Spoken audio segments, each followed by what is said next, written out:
Hello, everybody. Gary Greene from, we haven't decided if this is what we're going to call it. I love the name. Greene Light District. Gary is 35 years professional sports bettor, handicapper, host of the longest running radio show in Vegas. It ran for 26 years. And I guess it was a podcast. I'll let you explain that. Radio now 34 years, as well as owner, publisher. You talked about the Blue Book Weekly magazine for 31 years. You very entertaining. This is the second one I think I've put out there. We put one out there yesterday. You and I had a great conversation, Gary. We're going to talk about today. There's some MLB baseball going on. There's 4 games starting of the playoffs. We're on that road, the wild card to the divisional championships, to the Grand Poo-Poo or Papa or Poo-Pa, the World Series, right? And I know I see a hat behind you. It's got a P on it. Looks like it might have a Greg Lazinski signature on it, but I can't see that far. So welcome to the show. How are you today? Welcome, Daryl. And it's an exciting time. Of course, baseball playoffs are always exciting. I have 2 teams. The only sport that I actually have 2 favorite teams. I'm a Phillies fan, a season ticket holder my whole life since I was about 15, and a Kansas City Royals fan, which that's a lot tougher of a team to stomach from year after year. In fact, we had the second worst record in baseball this year, but it is what it is. But the Phillies got back in the playoffs last year. Very exciting. Made it to the World Series. Fell a little bit short. But they exceeded expectations. Now you know what I think, not to interrupt you, know what I think a key move for the Phillies organization was? Getting rid of Gabe Kapler, and the Giants just made the same move. What do you think, that move helped them? Well, no, because we now still have the worst manager in baseball. As bad as Kapler is, we have the worst manager. He is, I always kid people, but the Royals won the World Series with Ned Yost as the manager. He was the worst manager all time. My mother was calling out the mistakes that he made game to game. But this guy pulled off something that will never be duplicated in the history of baseball or playoff. The Kansas City Royals bullpen, which bullpens have always been big. Okay, they're even more important these days, in fact, because, they can't have a guy go over 92 pitches. His arm's going to fall off. So 5 innings, you get 6 innings out of the starter. It's a freaking miracle, right? So that means you're automatically having a bullpen usage every single day. Nobody even does a complete game. Rare, extremely rare. So the Royals that season that they won the World Series, the 7, 8, 9, gave up 2 runs. What year was that? That was 85. 2015. They won in 85 and 2015, 30 years apart. But the point being that that was the year in between the Giants. They played the Giants and lost, and then they came back and won, right? That was a great team. Yep. Go ahead. The year before they had a chance, and it went all the way to the 7th game. And you know who they ran into? The buzzsaw that year. Yeah, they ran into the pitcher that was unstoppable. Bad bum. Yeah, that's what happens. The pitcher that's unstoppable. It's like this. That's big. It's never bigger in any sport than hockey. When the goalie's standing on his head in the playoffs, I don't care if he started out as a 3rd stringer. If somehow that guy's standing on his head when the playoffs start, he can carry you right through all the wins. He can get you there. Where the baseball, one guy will help you. And in that case, Bum came back and pitched the 7th game too, like 2 days rest or something like that. But that was a big, I was there. I'm probably one of, if that, other than a George Brett and those types, how many? I don't think there's more than 10 fans that's been to every single World Series game of the Royals. That's home awesome. And road. I was in San Francisco sitting with my Royals uniform next to all Giant fans. It was fun. It was still fun. It's still exciting. But the Phillies, will go into this year with more expectations. We'll get into each one of these 4 games real quick today with a little preview from a betting perspective. And that's really everything that I do. I mean, I understand there's, people watch Stephen A. Smith or these idiots that are on TV screaming it. They don't know any more than you do. They don't. They're just lucky enough to be on and figure that screaming somehow makes it be that they're correct and their take is correct. But I do What every. do you think gives you, I mean, I just shouted out some things about you that you know, what I like about it personally is you've been there, done that, right? You left, we talked about it yesterday, but briefly, you know, you left New Jersey, went to Vegas when Vegas was maybe like this big, Right. real small, huh? So you've been there, Yeah, done that. And I mean, when you say yeah, what you but say, the funny part about even that Vegas being small, right? There was about 100,000 people when I moved here, 35 years ago, 36 years ago, whatever it is. But the point of the Vegas, it was already gigantic as far as betting went. It was the gambling mecca of the world, not just of whatever. You know, the only legal state betting wise in the country. Of course, now I think it's up to what 32, 33, whatever it is now. So, you know, what a difference. You know, had New Jersey had legal betting, maybe I never move here. Now, I was always not a fan of winter, so it wasn't like somebody had to twist my arm to move here where it was going to be hot and people complain about the hot. Well, when you lived in New Jersey and it's 103 degrees and 100% humidity for most of the summer, that's worse than I believe 115 here, you know, and I understand that it's hot. And even when I go outside, it's hot. But you know, the fact is that the only problem we had when I moved here was we really had no teams. But luckily for me, I was younger. Me and my friends would drive to California like it was nothing, drive to Arizona like it was nothing. So we could catch games or fly, you know, even fly. But just a quick, you get in your car and run and go see a Dodger series for the weekend. If my teams were playing it even better, San Diego, Anaheim. Anaheim was always my favorite. And Anaheim was in the Royals division back in the day. So they used to play them a ton of times. I think I got three-game series. So that was three nice trips that I look forward to. But baseball playoffs and as far as betting goes, you know, this comes down to you have to have a different mentality and are you able to not just make guesses or not just make your bets with your favorite team or your heart, you know. I'm a Washington Commanders now, but I still will always say Redskins, but you I know, see the or even the bobblehead up Royals. there. In fact, when I gave out three futures, and I'm not a big futures guy, but I gave out three futures for baseball, and one of them was the Phillies over because and what's amazing is I won on the last day. Sunday, we cashed the ticket. It was over 89 and a half. They won 90. I needed one win with the last four games to go, and they started sitting players, and I got lucky almost that pulled that in. But I had two other bets, Royals under and the Oakland A's under, and they won easy. And, you know, people might say, well, oh, that's easy. That was easy picks. Well, the Royals really wasn't. They keep talking how they're in this rebuild.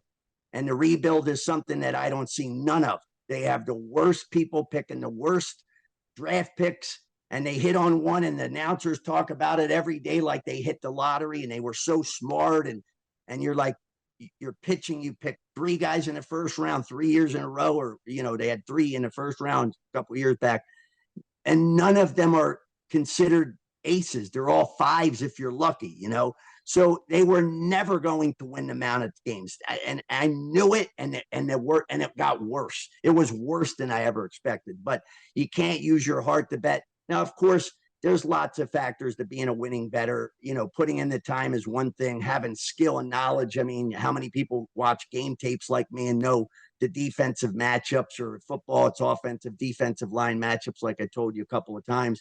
That's the first thing I look at. But when it comes to baseball and hockey, the betting is harder. And I don't really do baseball and hockey other than for myself because the lines are high. You know, even per se today, if the Brewers, I think it is, they're $1.70. I think the Brewers today. So you can't afford to lose too many of those. My cutoff is usually about $1.50 because you're going to be chasing the big money, the big losses. But baseball and hockey are like that. The football is different. There's point spreads in the college basketball or NBA is point spreads. My specialty has always been college basketball, so I love that. But baseball today, with these series as being so good, the lines are more than fair for the most part. You can almost bet anybody, even Milwaukee, if you were going to lean that, and that's a little over my comfort zone. But you just can't. It's easy to just bet $3 favorites, which the Braves were $3.50, $4 even, you know, a lot during the year. when they're so good. But if you lose one game, you're going to have to come back with 4 winners just to break even. So I try to do like I'm very fortunate. Watching games is so important. I know there's a lot of people that just use stats only, and stats lie. They lie. And so even when I see stats sometimes and I'm writing stuff down and I say that can't be right, something's wrong, and it might not be wrong in the stats, but what I viewed with my own eyes is totally different than what those stats showed. And without viewing, you wouldn't have had that same take, you know. So hopefully I We can got get the people, Rangers and the Rays is the first game. It starts at noon in about 45 minutes. So we're going to try right, to keep ABC this game. yeah, we'll try to keep this within 30 so we can Yeah. get it out there for So the people. But what's your take on, I think Glass now is facing Montgomery. What's your right. thoughts there? We had a matchup, just so people know the series. If you take the Rays, they're $1.70 favorite. The game today is the Rays minus $1.45. The total was 77.5 for the over under on the runs. Now we actually have a matchup, which is an interesting one for Texas. I would claim this game as the one team that's the most important game is today, because they have their best guy going, and it's Montgomery, who is the last 4 starts. I've been riding this guy. And again, with baseball, there's 2 different scenarios: betting the game itself and betting the first 5 innings. And I've become a first 5 inning better to a 75% over the game itself, due to the fact that most of the time you're probably betting on the pitchers, on that pitcher. So if you're betting Texas, you're probably betting Montgomery. Before the last month, Glasnow was one of the best pitchers in baseball, and you would easily be saying I'm betting Tampa Bay because I like Glasnow. So, but when you could bet first 5 innings, that changes the tune. And again, these guys ain't going over 5-6 innings. It's terrible. And you can look at it by the numbers. Now, Montgomery's been pretty good. He's gone 6 innings, 7, 7, and 7. So 7 innings is a really good. They call 6 innings a quality start if it's 3 runs or less that you allowed. But if you could get me 7, that's big. And I'll tell you why it's bigger for the Texas Rangers than anybody. They have the worst bullpen almost coming in. So they don't want that bullpen pitching too many innings. So if he could get him 7, he's going to give the team a chance to win better. But if you just bet the first 5 innings, say on Montgomery, then that would be an advantage, because that's the guy that's going to win or lose this game for them in the first 5 innings for the most part. So he's only allowed 2 earned runs in his last 4 starts. He's been very, very good. The sinker, the changeup, have been good. And the last game, he rarely uses 4-seam fastballs. He was very good with that. It contradicts of what Zach Wheeler will just keep throwing balls almost right down the middle. He tries to hit, the borders, but fastballs. A lot of these guys now are completely opposite of that. They're junk guys, and the sliders and all these, different type pitches. In fact, I don't even think Zach Wheeler threw a changeup all year, which is crazy. He might have thrown a handful, which is nuts. But he's given up 1 home run, Montgomery. He's got 22 strikeouts and 5 walks his last 2 road games. So it's going to be a totally different environment for the playoffs. Okay. Tampa Bay gets 5,000 fans a game, not 5. It's more than that, but they have an excellent team. But today it'll be sold out, and the pals will be flying, and it's just like Kansas City. They say after a game when they win, we got the best fans of baseball. No, your fans sucked. They're the worst fans, but they showed up because it was the World Series. So you're going to be on the road in a much different environment, and this is the playoffs. But Montgomery's been in the league for enough times that he's not going to be, I don't think he's going to be that nervous. But his last 2 road starts, 13 innings, he only gave up 1 run. So that's big. He's only given up 5, 5, 5, and 4 hits in those four games. So he's not even giving up a lot of hits. He's getting to the 7th inning because he's not really walking people, and that's pretty good. Then you go to Tampa Bay and Glasnow. It's kind of tough for me because I've been a Glasnow guy, but his last 5 starts, 5 innings, 5.14, 6 and 6. So he's not going that deep. He gave up no runs, but then he gave up 4, 6, and 4. That has me a little bit worried. But he's a first 5 guy only. You have a situation here where Tampa Bay actually has the best bullpen of all the playoff teams, so they could afford Glasnow to go 5 or 6 and be in good shape. Texas can't. Again, I like Tampa Bay because they're aggressive on the bases. They make things happen. They've lost a couple of key players. I mean, losing this Franco kid was unbelievable because he was a young superstar. They've had a couple of injuries. A lot of teams are coming in with some injuries, and that's a tough time of the year to have them. But I lean in this game to the first 5 innings being an under. The under over is 4 runs for the first 5 innings. You could even get Texas at a plus a half a run for the first 5 innings. So even if the score was 1-1 or 2-2, you would cash in. And I think that's where the Texas Rangers, they limped into the playoffs. They could have had the division won. They win 1 out of 4 to close the year, and they go to the last playoff spot. And they get this Tampa Bay team that somehow does nothing but win 99 wins. In the beginning of the year, I thought they were going to win 125 games. They were so crazy hot. So it's a long year. Things happen. But Texas has 11 wins by 10 runs or more. I think that Texas, if they can just split out here and get to that third game is going to be a huge advantage for them being at home because they have a lot of home run hitters too. And it's just a situation here where Texas on the road, not bad, 40-41 on the year, but Tampa Bay at home, 53-28. So for a straight game bet, that's a tough bet to lay against. It's Tampa Bay without even crowd support. They do that kind of record. Wait till you see today with the amount of fans that they have. It'll be sold out. You like the under. Do you like Montgomery too, or just the under? I lean to Montgomery a little bit because of the way Glasnow's been pitching, but I would be surprised if Glasnow comes up and throws a shutout for 5 innings.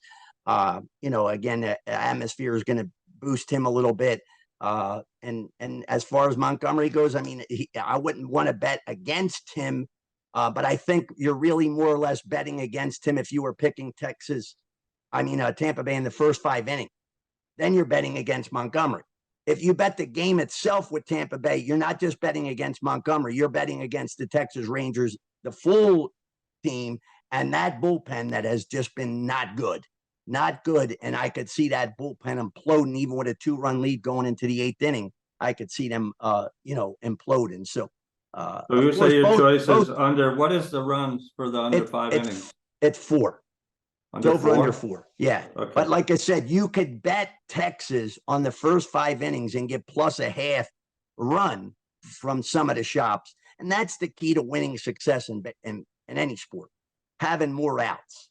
So if you have a DraftKings, you have a FanDuel, you have this. I mean, I moved to Vegas so that I can have all these different casinos as outs.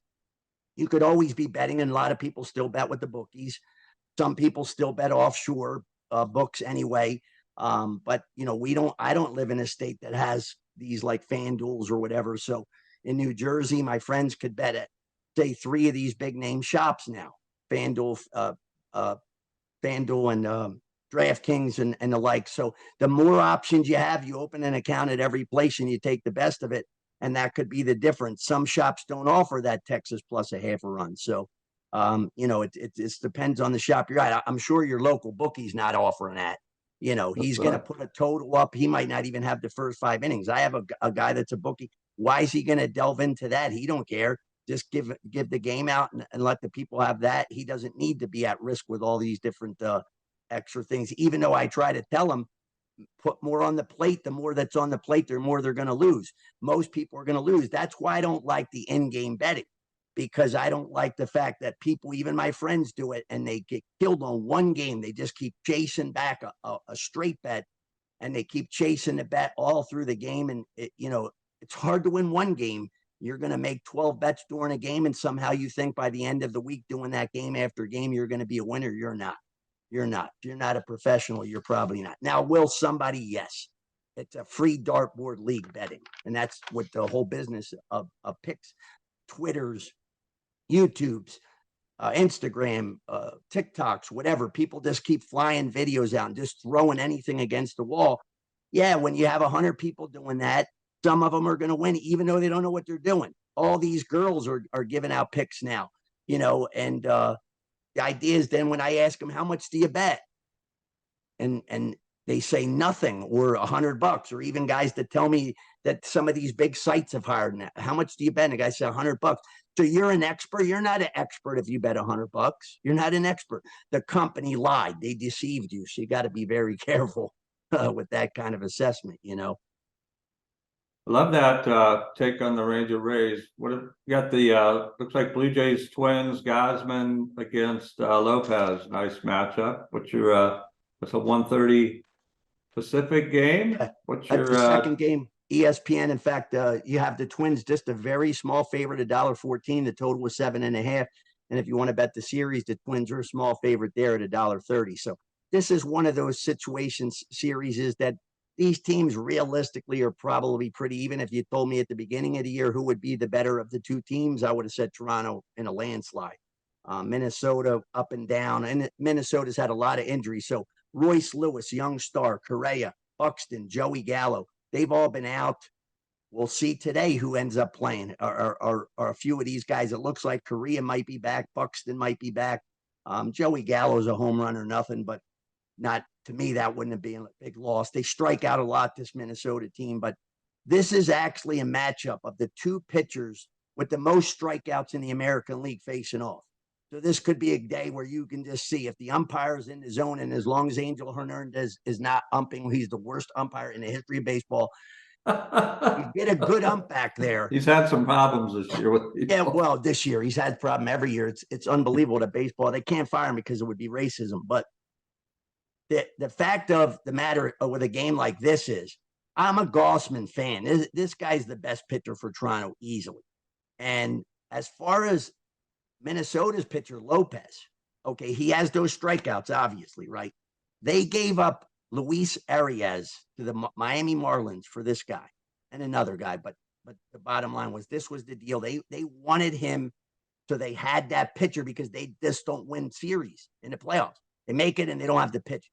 So they said, we got to go out and get an ace, you know? So in a way, I guess he's an ace. But this guy started the year not too good, and then he was better. But I mean, his home ERA is 4.15. That's not really that good for a home, ERA. That worries me. His last three starts, he went 4.16 innings and 5 innings. That's a little alarming too. That means the most I'm getting out of this guy is going to be 6 innings.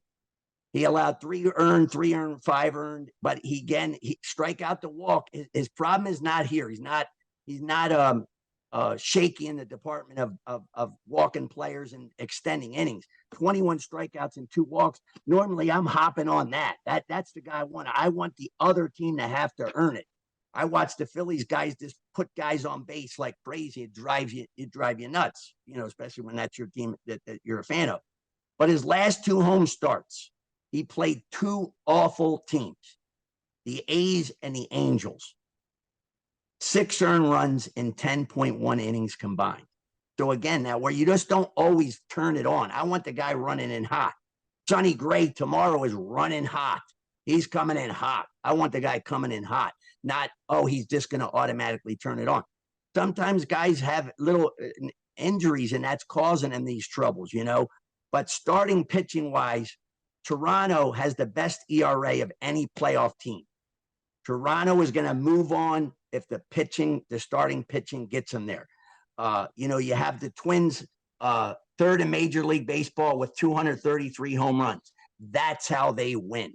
They hit the big home runs and they turn them into victories. They played in the easiest division, so they had, all bad teams that they could kind of, in essence, beat up on. That again makes the win records deceiving. But look at this: Minnesota's 47-34 at home. That's pretty good. Toronto is 46-35 on the road. That is outstanding. So that tells them too, coming in, that they have the capabilities to win road games. These 3-game series, if it's a split series, like I believe this one could be, and I really like Minnesota tomorrow with Sonny Gray. I love Sonny Gray.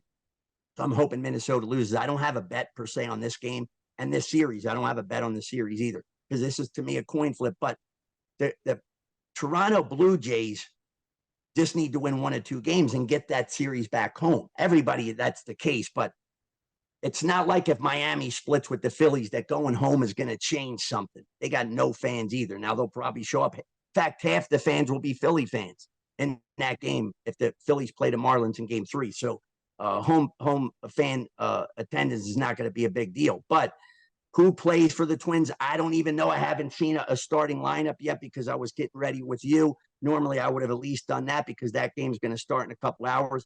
Sometimes they put them out already, and it might have been out. I just didn't really look it up too No, I much. looked. I mean, you're right. Korea's questionable. Buxton, correct. Lewis, the kid that had like 3 or 4 grand slams. Oh yeah, he's a good young player. So they've come in banged up. He's questionable too. But again, you're betting the pitchers for the most part, especially if you're doing the first 5 innings. Gausman's last 2 starts, 7 innings, 3 hits, no earned runs. The prior start to that, 6 innings, 3 hits, no earned runs. He's got 15 strikeouts, 5 walks. He's only allowed 1 home run in his last on the road in his last 2 starts. So that's all pretty good. This is a place where, again, if the Twins are going to win, they're going to probably hit home runs. I would almost lean Gausman over just a performance over the past month, say. Gausman's coming in on his game, and when he's on his game, he's filthy. He's almost unhittable. He is that good. He is elite. That's why he strikes out so many people, because his stuff is so good. I watch opposing batters. They're just guessing. Like the Phillies have a lot of hitters that guess. And you're like, you're just guessing, dude.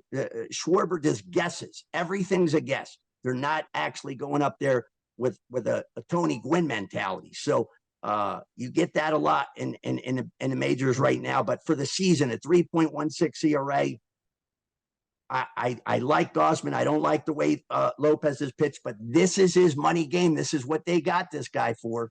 We're going to find out real quick. If he comes up big, he could propel them, maybe carry that over to win games and advance. A 3-game series is tough, though, and I think this one's for sure going to go 3. I think whoever wins today is going to lose tomorrow. What else do I have? I was saying that for the Toronto to win this series is if the starting pitching stays to the number 1 form of all playoff teams, and the Twins win if they get their stars back and Lopez is a real ace. We're going to find out. I wouldn't be betting on him being an ace today, though. I just don't see it. So do you have a side here, or what do you? I don't have any side. I lean to Gausman, especially in the first 5 innings. But we'll see what happens. I mean, I don't bet just to bet, and like I said, I respect that. That's good. I'm going to be in a position. I'm going to be in a position. Yeah, I'll be in a position tomorrow where I'd be really excited that the Twins lose today and have Gray going in a must-win game. I think Gray tomorrow put up all donuts on this Toronto team. So we've got the Diamondbacks with they're surprisingly starting fat over there, Kelly and Gallen, and he's had a couple of decent games his last 2. Brewers starting last year, Cy Young hasn't been all that way. I'm sure you're going to point it out. Corbin Burns, what's your thought on the Diamondbacks Brewers game? Well, the Diamondbacks are actually pitching a rookie fat. So, and that just, that's unfortunate just because other teams were locked up going into the playoffs. They could get the rotation in perfect order the way they wanted. Arizona had to win games to make the playoffs. So unfortunately, they got to start a rookie today, which I would never bet that. And now he's going to go against Corbin Burns, who here's some, it's staggering to see a stat like this and say, wow, this guy had a down year. Burns' ERA was 3.39. His worst ERA since 2019. That's how good this guy is. 3.39. Every team in the books would be thrilled to death to have that. Now, as far as this Brandon Pfaadt for Arizona starting this game, again, it's just unfortunate, but he's allowed 22 home runs in 91 innings. His ERA in his last 11 starts is 4.14. Not bad. He's got a decent team.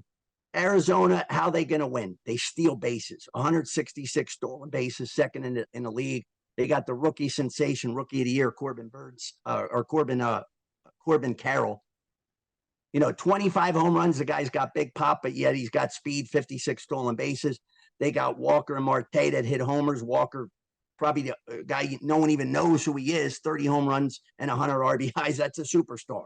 In this day and age, you get paid $35 million a year for those kind of numbers.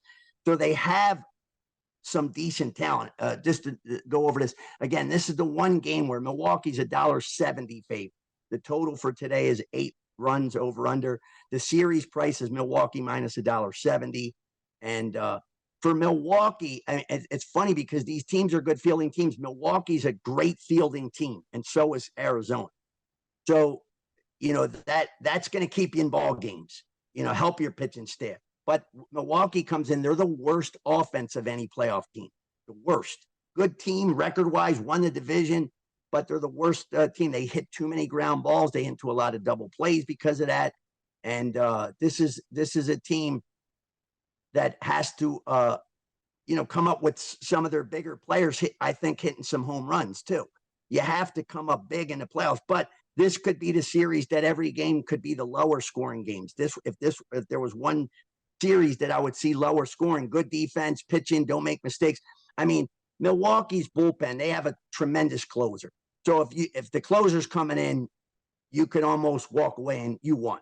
I don't want to jinx the guy, and I'm not. I'm going to make you laugh at the end of this video, but Milwaukee, the closer is really good. Arizona made a trade for Seattle's closer, which is funny because Seattle ends up not making the playoffs, but Milwaukee has the great closer. Seattle has a closer who's good, Sewald, but he's only at 25% K rate. His ERA is 3.57 with Arizona since the trade. That's not going to get it done. I'd be worried coming in here. And, as far as starting pitchers go, they have a little advantage with Burns today. Peralta has been very good. They lost Woodward, which was a tremendous loss for Milwaukee. But even Gallen, as good as he was a Cy Young right there for most of the year. At the end of the year, he didn't finish that good. So I don't know what happened. Sometimes some of these guys, again, you go over that 150 inning mark and, oh my God, their arms falling off and they're just, it's the end of the year. It's been a long year. People are hurt. In football, they say guys are banged up. Everybody's banged up by week 3. They're hurt. But in baseball, they're just, they could be gassed, especially these pitchers because they baby them so much. So this is a situation where I'm not betting this first game because, again, that number's over. But I'll give you a pick on the series at the end. Okay.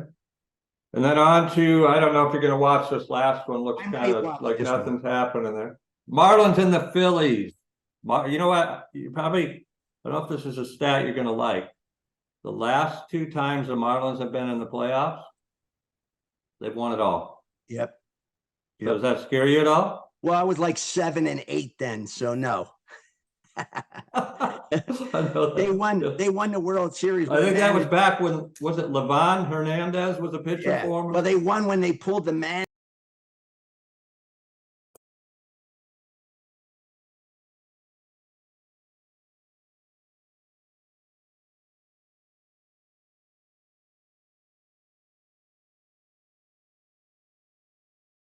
I lost the audio here. Hold on a second, Gary. I don't know what happened off and I lost the audio just a second. I don't know what happened off and I lost the audio just a second. I can still see you. Technical difficulty. Play something. Yes, I'm here. Okay. But so the Marlins of 30 years. Phillies. And well, this is an interesting series. This is 5 o'clock ESPN Pacific time, and Phillies are $1.60 in this first game with Wheeler, their best pitcher. 7.5 is the total. Excuse me, my voice. I had a throat operation a month ago, and it's not recovering so well yet. But the series is a little bit high. I guess the highest one of them all, with the Phillies being 210 favorites. A tape back on the Marlins is plus 180. But here's a little known fact about this one, and it's funny because a week ago I was praying somehow some miracle would happen where the Marlins would get in to play us, the Phillies. I knew the Phillies were going to be the 3. It didn't look like they were going to get there. The Cubs were ahead of them. Arizona was ahead. They were lucky. They were looking like they were 5. They were looking like they were going to be lucky to get the 6 seed. But they managed to sneak in there and they get this seed. So now they get the 5 and they're going to play my Philly. Well, the Marlins, this is their record against playoff teams. 26-38. Their average, I mean, their record against teams with a winning record, winning teams, 38-50. I don't know. I'm not a math scholar, but those numbers aren't good. And I watched this team all year. The funny part about this game is it's the two worst managers in Major League Baseball facing off. So you have two dum-dums going against each other with no the one kid's young for Miami, the Phillies manager. They talk glowingly how the players love him. This guy's so done. He makes Ned Yost look like a superstar manager. They win in spite of him. But the funny thing is that the Marlins won 2 of the last 3 series against the Phillies. Now, regular season's different.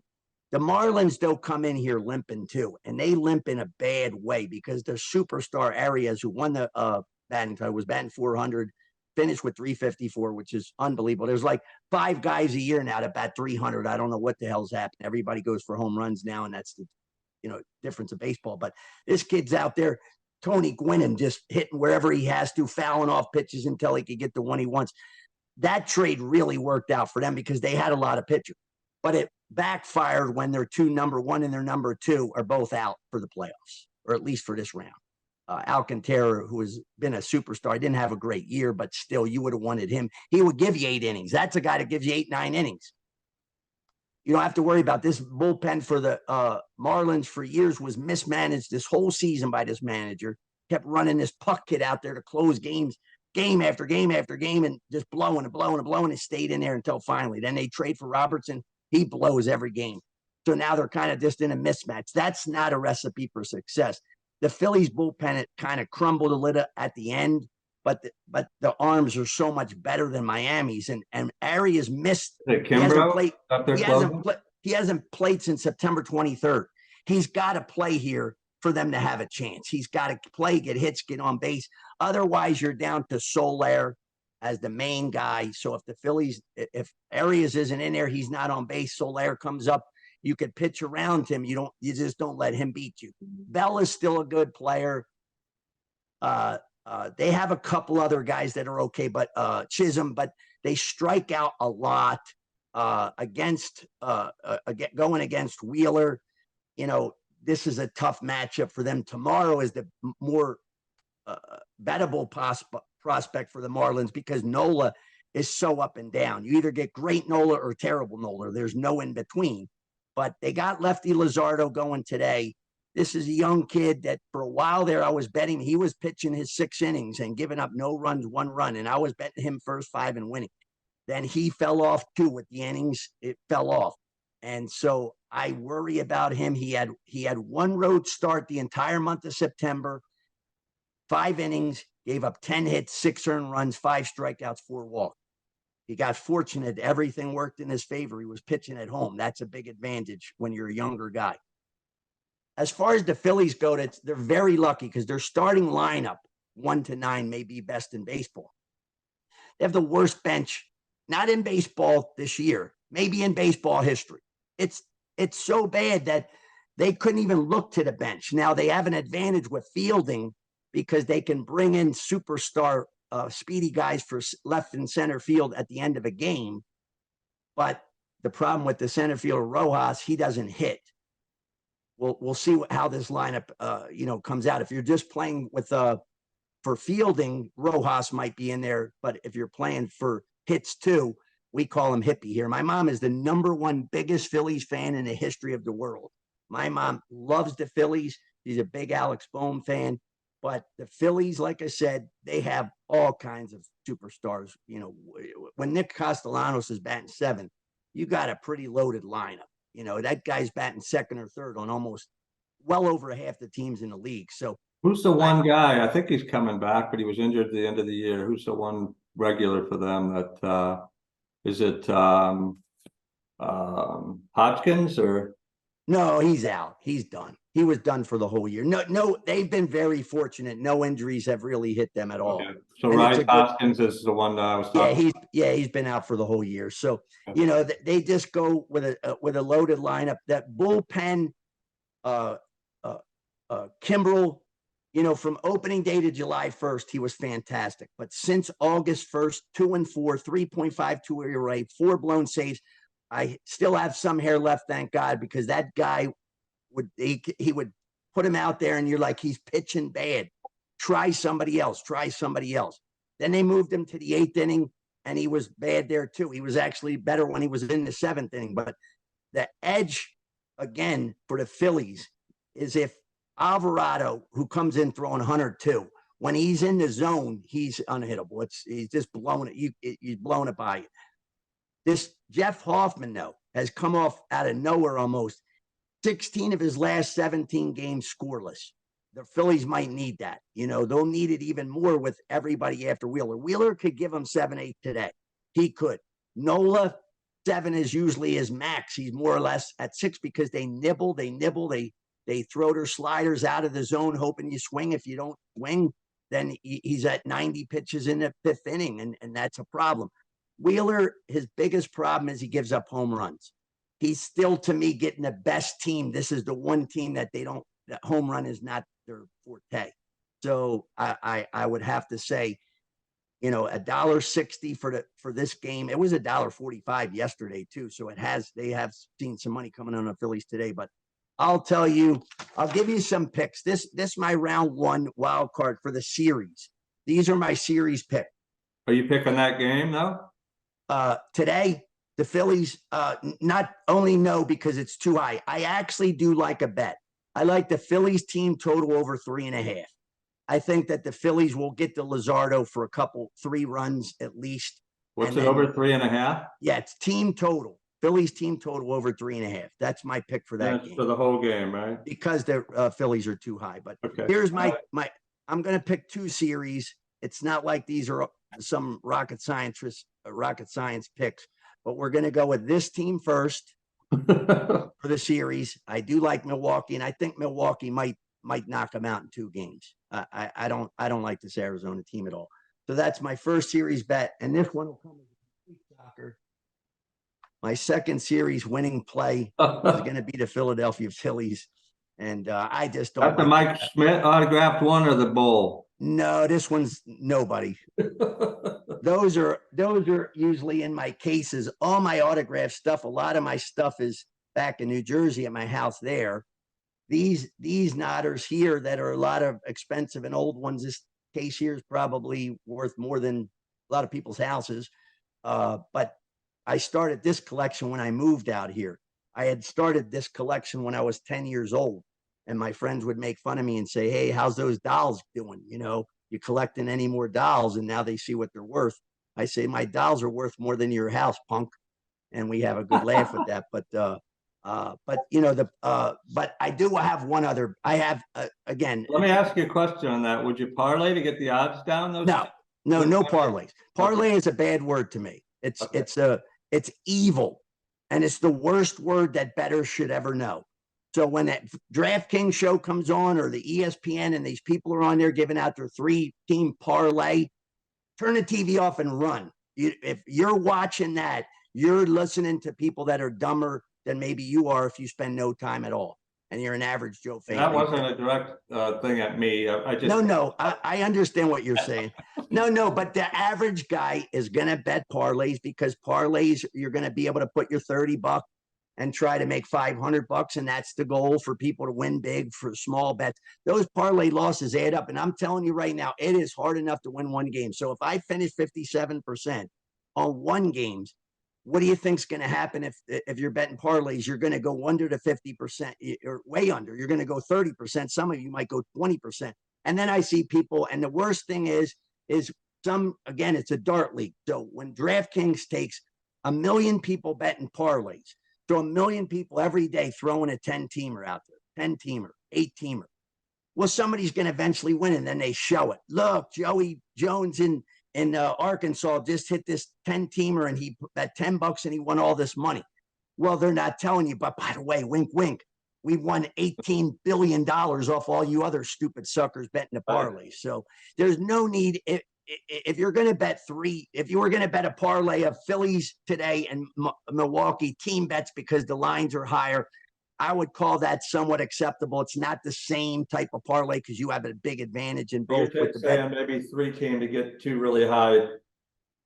Yeah, the more teams you I keep do adding, see, yeah. the more We teams just you have a keep. couple minutes because I want to get these. Yeah, I want to finish with this though. I do have one other bet. Yeah, that's what I want At you to get. DraftKings, the Atlanta Braves are plus 310 to win the World Series.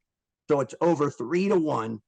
I will be stunned. And I'm a Phillies fan. If the Braves do not win the World Series, I will be shocked because the American League's not going to throw anybody against them that's going to be any good enough to beat them. The Baltimore Orioles are a nice story and are going to be at home, and the sellouts will help them if they advance to the World Series. Houston is not the same Houston.